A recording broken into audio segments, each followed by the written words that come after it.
দেখতে দেখতে সবই বদলে যায় না, ভাগ্যিস যায় না বলেই আমাদের ব্রহ্মাণ্ডের প্রাচীনকালের অবস্থা জানার জন্য নতুন এক হাতিয়ার পেলেন বিজ্ঞানীরা।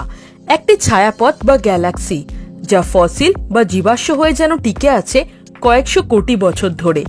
এটি আবিষ্কৃত হয়েছিল বছর 8 আগে, কিন্তু কোন স্বর্ণখনি এতে লুকিয়ে আছে বিজ্ঞানীদের জন্য তা জানা গেল সম্প্রতি। 2018 সালে এই ছায়াপথটি হদিশ পান বিজ্ঞানীরা। পৃথিবীর থেকে দূরত্ব প্রায় 300 কোটি আলোকবর্ষ। এক বছরে আলো যতটা পথ অতিক্রম করে সেই দূরত্বকে 1 আলোকবর্ষ বলা হয়। ছায়াপথটির নাম দেওয়া হয়েছে কিডস J0842+0059।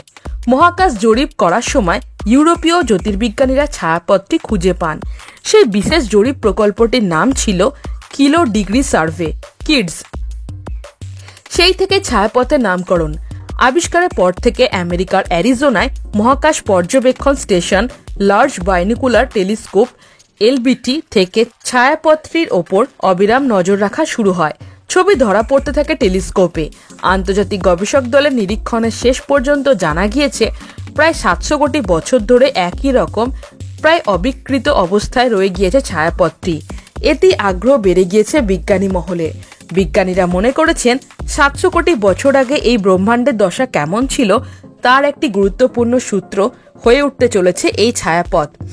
এই ধরনের ছায়াপথের খোঁজ পাওয়া খুবই বিরল ঘটনা। এগুলিকে বলা হয় মহাজাগতিক জীবাশ্ম, কসমিক ফসিল।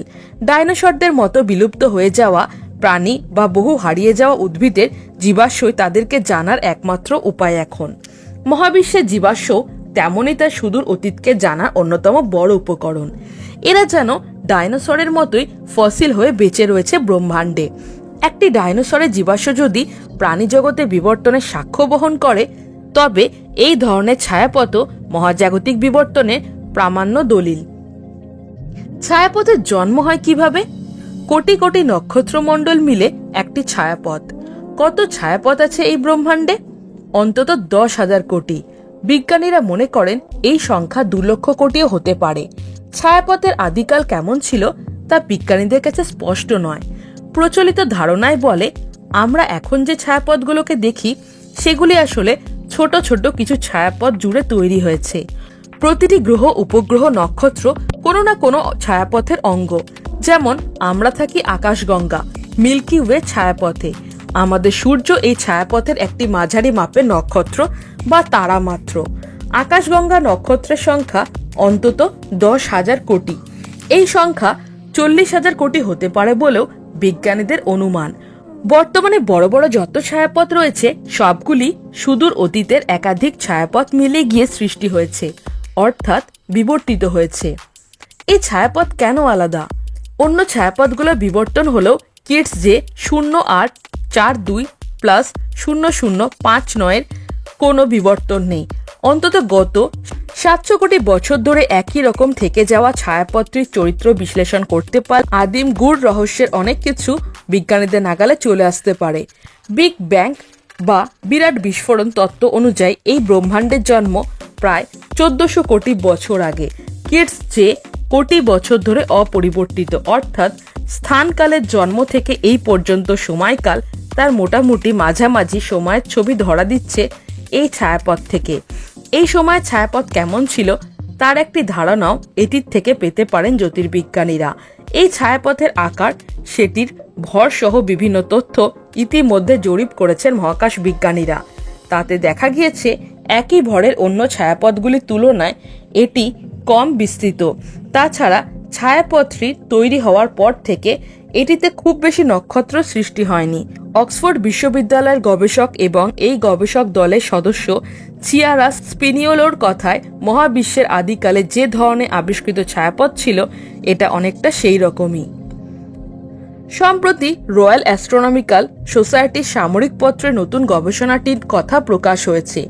ইতালির জাতীয় জ্যোতির্পদার্থবিদ্যা গবেষণা সংস্থা ন্যাশনাল ইনস্টিটিউট অফ অ্যাস্ট্রোফিজিক্সের বিজ্ঞানী ক্রেসোনোজো ডাভো রয়েছেন এই গবেষক দলে। উচ্ছ্বসিত ডাভের কথায় আমরা এমন একটি ছায়াপথ আবিষ্কার করেছি যা কোটি কোটি বছর ধরে নিখুঁতভাবে সংরক্ষিত রয়েছে। এটি সত্যি একটা বড় প্রত্নতাত্ত্বিক খোঁজ। শুরুর দিকে ছায়াপথগুলি কিভাবে তৈরি হয়েছিল এবং এখনো পর্যন্ত এই মহাবিশ্বে কিভাবে বিবর্তিত হয়েছে তা আমাদের বুঝতে সাহায্য করবে এই তথ্য। তার কথায় এই জীবাশ্ম ছায়াপথগুলি মহাবিশ্বের ডাইনোসরের মতো। এগুলো নিয়ে গবেষণা করে আমরা বুঝতে পারবো সেগুলো কোন পরিস্থিতিতে তৈরি হয়েছে, সবচেয়ে বড় ছায়াপথগুলি কিভাবে এই আকার পেয়েছে, সেই বিবর্তন আমরা বুঝতে পারবো। তবে কিডস যে 0842+0059 এমন আরও অনেক মহাজাগতিক জীবাশ্ম ছড়িয়ে রয়েছে মহাকাশে, যার মধ্যে একটি NGC 1277। এটি তুলনামূলকভাবে পৃথিবীর অনেক কাছে। পৃথিবীর থেকে এটির দূরত্ব 24 কোটি আলোকবর্ষ। বহু বছর ধরে অপরিবর্তিত থাকায় এই জীবাশ্মগুলির বিশেষত্ব। এই ছায়াপথগুলো টাইম মেশিনে বিজ্ঞানীরা উকি দিতে পারেন কয়েকশো কোটি বছর আগে ব্রহ্মাণ্ডে, মহাবিশ্বের সৃষ্টির রহস্য সন্ধানে। হ্যালো ফ্রেন্ডস, আমি জয়িতা। আপনারা দেখছেন বুক অফ নলেজ চ্যানেল। আপনি কি খাদ্যরসিক বা ভ্রমণ প্রেমী? তাহলে নিচে দেওয়া ডেসক্রিপশন বক্সের লিঙ্কে ক্লিক করুন আর রহস্য, এডুকেশন, অ্যাডভেঞ্চার রিলেটেড ভিডিও পেতে আমার চ্যানেলটিকে সাবস্ক্রাইব করুন। ভালো লাগলে অবশ্যই লাইক, কমেন্ট আর বন্ধুদের সাথে শেয়ার করুন। তো বন্ধুরা, আজকে আমার টপিক ভালো লেগে থাকলে চ্যানেলটিকে like, comment, share and subscribe করতে ভুলো না।